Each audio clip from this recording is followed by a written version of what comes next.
life is so difficult and challenging that unless you give it everything you have, the chances are very high that it will embitter you, and then you'll be a force for darkness and not good.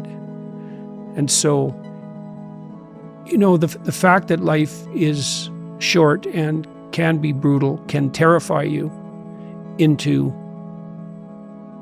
hiding and avoiding, but it can also, you can flip that on its head and understand that since you're all in anyways, you might as well take the risks that are adventurous.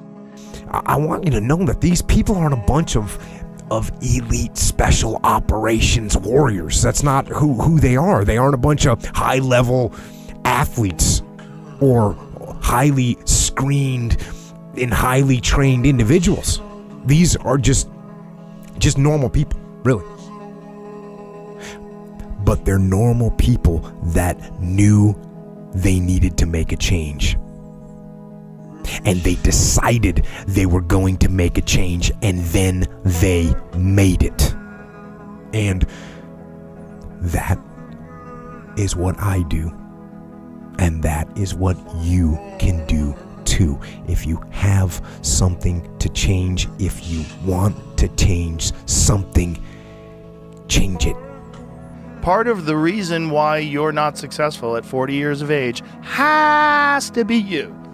Has to be. Some of it has to be. I mean, it could be a fucking avalanche of bad luck, one thing after the other, but I would like to see that you're making progress towards a better direction. But if you're stuck in this modality, if you're stuck in this mindset of, the world fucks me over, it's like never gonna, no one's gonna want to be with you. No one's gonna want to have children with you. No one's gonna be willing to rely on you to support a family.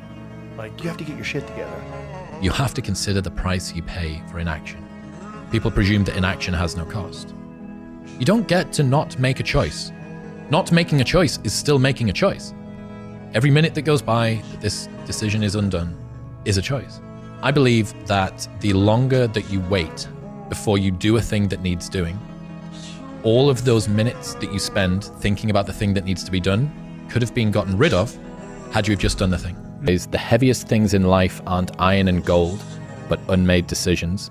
The reason you are stressed is that you have decisions to make and you're not making them. Yeah,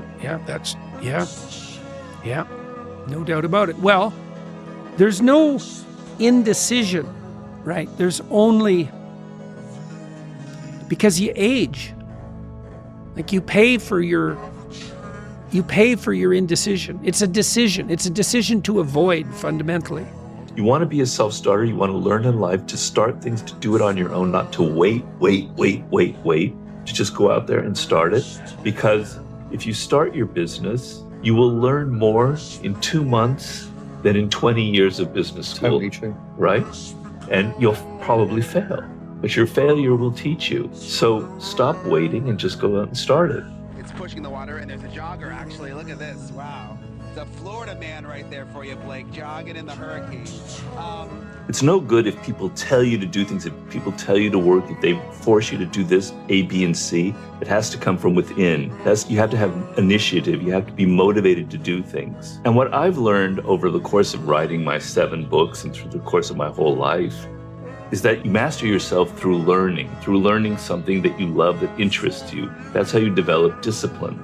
I just can't let it do it anymore. I'm going to have setbacks, I know. But if I'm feeling bad, that doesn't mean I'm doing bad. That doesn't mean I am bad. That doesn't mean that I can't still take some action. Because nothing changes and nothing changes, man. We'll sit around forever wondering, well, what if I was a dog catcher? Would I be the best? What if I was what if I worked on at an avalanche? Take a pause before you make a decision and say, what if? And the purpose for saying what if is that whatever decision you make, always either going to have consequences. The world really only knows the actions that you take. It doesn't know about the internal state until that then shows up in the way that you actually perform. So Yeah, some things to keep in mind. Number one, don't grip life so tightly. Being too serious creates a kind of brittle fragility, which a playful attitude insulates you against. Your goal is dynamic persistence over the long term, and taking things seriously gives you a huge advantage in bursts, but chronic seriousness makes you rigid and at risk of blow up. I like me. I would buy me a drink. I look at me now and I see all the warts. Okay, I see all the negatives more than anybody else does. I see the positives. And over the whole balance of stuff, I like me. The person you have to spend the most time listening to in your life is yourself. Try not to lose their respect. Same analogy. Disappointment to me, to win, you got to lose. To be successful, you got to have something that's not successful. To be happy, you got to have disappointment. So I think all of those things have evolved and happened to make me who I am and understand the benefits and the privileges I have from being who I am, and not to wear it on my sleeve, be very humble about it. That's one thing my parents taught me very well is, don't wear your reputation, don't wear your accolades, don't wear your personality on your sleeve. Let it happen, let it be you. It is who you are. Don't hide from it, but don't wear it, rub it in people's faces. So this will be the story that I will one day tell. And that means the harder it is, the bigger the dragon, the more epic the story, and by consequence, the more epic the hero. And if you think about the difference between winners and losers, winners define themselves by what they made happen, and losers define themselves by what happened to them. Again, I'm nervous before I'm gonna go speak or something. I got a little thing in my wallet. You're gonna die one day, McConaughey. And I'm like, that relaxes me. If I'm going in, complacent, I got another note and tell myself, what you're about to say and do will outlive you, so you better fucking do it well. Like exceptional is like an obvious one, right? We use the word exceptional like you are not like everyone else. But even saying it like that, like you are not like everyone else. And so if someone says you're not like everyone else, then you can just reframe that as like, I am exceptional.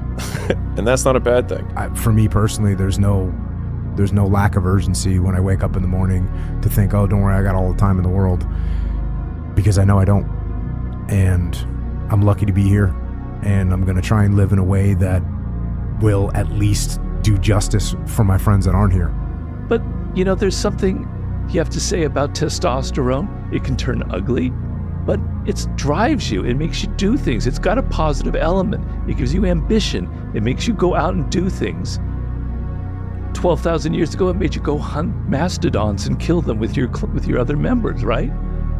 There should be positive things about being a man. And so then I don't want to stay in adolescence. I don't want to stay in this little cocoon with my mommy and my daddy in my home playing games. I want to go out in the world. I want to conquer. I want to have ambition. Because I know ain't going to do what I'm going to do. So this is how you level up. That's how you level up. I know there's a whole bunch of people with that right there. That fires me up. That makes me fucking happy, what you just said. That brings joy to my life right there. Why? Because I know there's so many people that have the ability and just refuse to get off that couch. Refuse to study a few more hours. Refuse to go deeper, to go further. And that's where I gain the advantage. It's so easy to be great nowadays, my friend, because most people are weak. Most people don't want to go to that extra mile. Most people don't want to find that extra because it sucks. Do so much work, it would be unreasonable for you not to be successful. I mean, this is a super known one, but like the magic is in the work that we're not doing, right? It's the obvious list. If you were trying to get in shape, you should eat less and you should move more. You know that. And so I used to even do these when I would have a weight loss customer who'd come in the door and they'd be like, so tell me more about and I would just say like, do we really need to get into it? Like, you already know what you're supposed to do. The question is why you aren't doing it. Don't take today off. Not today. Wait until tomorrow. Don't give in to the immediate gratification that is whispering in your ear. Shut that down. Do not listen to that little voice. Instead, go through the motions. Lift the weights, sprint the hill, work on the project, get out of bed. Mental toughness, you've taught me.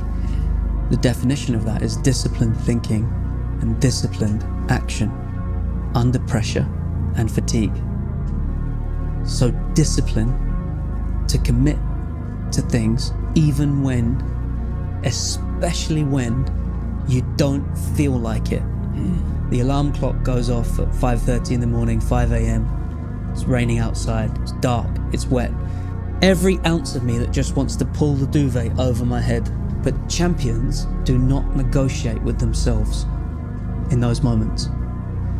It's doing it, especially when you don't feel like it. And I found out on my own pretty much, is that through discipline, through self-discipline, through repetition, through tons of repetition of the same thing that you don't want to do, and that's the key thing. Through repetition of things you don't want to do, you develop mental, like an armor for your mind. You start to armor your mind, because your mind's like, okay, we suffer every day. It's what we do. We do stuff that sucks every day. So then when the suck stuff comes, you're ready for it. And that's how it started coming up. I just started being very uncomfortable. And now it's like just a way of life.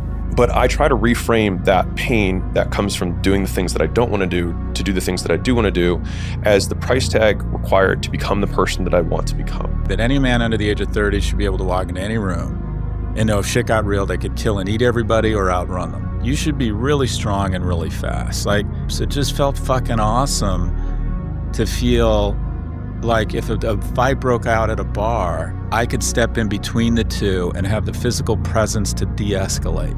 Staying in the pain is what gives you the catalyst to learn how to get out of pain. And so rather than trying to pull your parachute, it's like, I have to trudge through this so that it forces me to learn the individual skills, the individual variables that affect this outcome. And that means I might have to take 20 more lashings to finally get it. And then at that point, it starts to tick up. Can I deal with the fact that this is painful for me? And the answer is, the fact that it is painful is the reason that it's working. Yeah. That if it wasn't you stepping out, everybody else that has to try and step out into this new life faces this same thing too. Every single person does. That's why most people don't do it. Yeah. This is what hard feels like, and this is why most people don't win. So continuing to push through and almost seeing that level of discomfort as a signal, it's like a way marker that's been planted in the ground. Yes, more this way. What happens is the more you have a specific plan like this where you're willing to do the ugly and run the numbers, your fear level diminishes to an extent.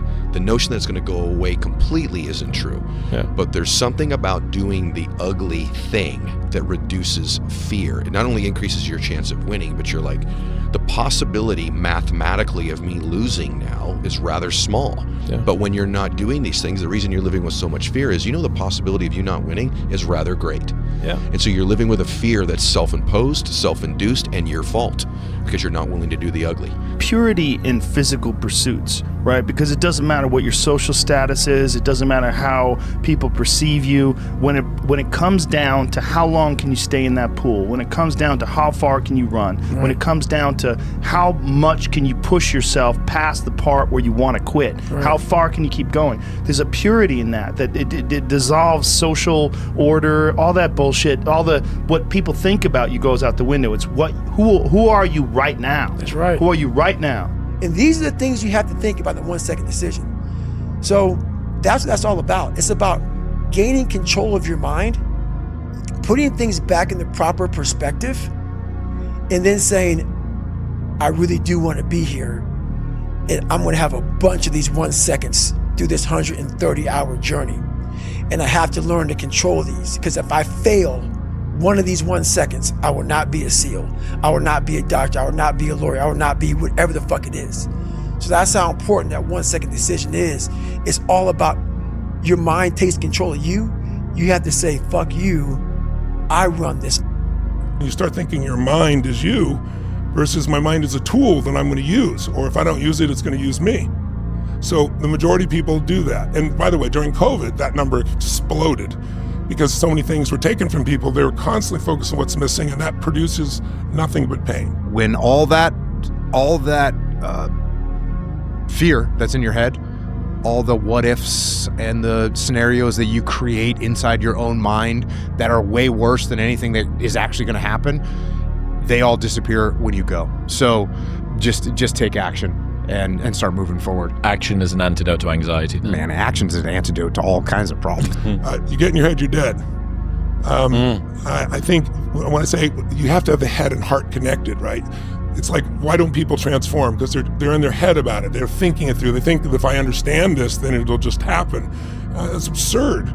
If you're good at something, you've trained it into yourself. I tell people, you get rewarded in public for what you practice in private. Your training of your nervous system to do things is what really matters most. And it evolved into just like a no-quit mentality. It's accepting these fears I have, this doubt I have, this everything that goes through my mind, but regardless of that, not quitting and not giving up on myself. No matter how hard is the time and what I'm going through and whatever shit I feel, I'm going to still put in the same work regardless of how I feel. And that's a champion mentality, because champion's not controlled by their outside circumstances. They control their own mind inside and how they act. No one's gonna fucking come to help me. It's fucking me against me, period. And so I had to man up. And I said, first thing I gotta start doing is facing every fucking fear I have, no matter what the fuck it is, man. And these things would keep me up at night. No one, people who are hearing this shit, they will never really understand. The problem is that you have to face what you don't want to face in order to fix it. Yeah. And so you look at all the things about yourself that need to be burned off, that need to be dispensed with. And that, man, especially at the beginning, especially if you're screwed up, that might be like 95% of you just has to go up in flames. And it's painful. Even some of that stuff that you have to burn off doesn't want to die, and it'll scream in agony while you're burning it off. It's not pleasant. But if you know that you're the thing that can transcend your problems, most fundamentally, if you know you're the thing that, if it faces the problems, can transcend them, then you have the faith that would enable you to take stock. That every fucking day I wake up and I don't want to do some fucking shit. I'm like, okay, man, do you want to be a today? Do you want to feel like a little? Do you want to walk around all day knowing that you could but you didn't? So it's perform without purpose. You have to learn how to get up and do shit when you ain't got no fucking 5K, no 10K, nothing. Nothing exists. Your life fucking sucks. You're in the fucking dungeon. But guess what, motherfucker? I'm still going to get it. If you're able to suppress, if you're able to outwork, outsuffer, be more conscientious, if you're able to put up with discomfort, basically, if you're able to do things that most other people wouldn't want to do or couldn't do for longer than other people, society rewards you. So you are praised in public for this thing. But the problem is, that same skill in your private life causes you to be able to put up with a level of suffering that is maladaptive. It won't be easy. It will be hard because life is hard. That's what life is. And these challenges that you face, they're gonna do their best to take you down. Do not let them. Stand up, dig in.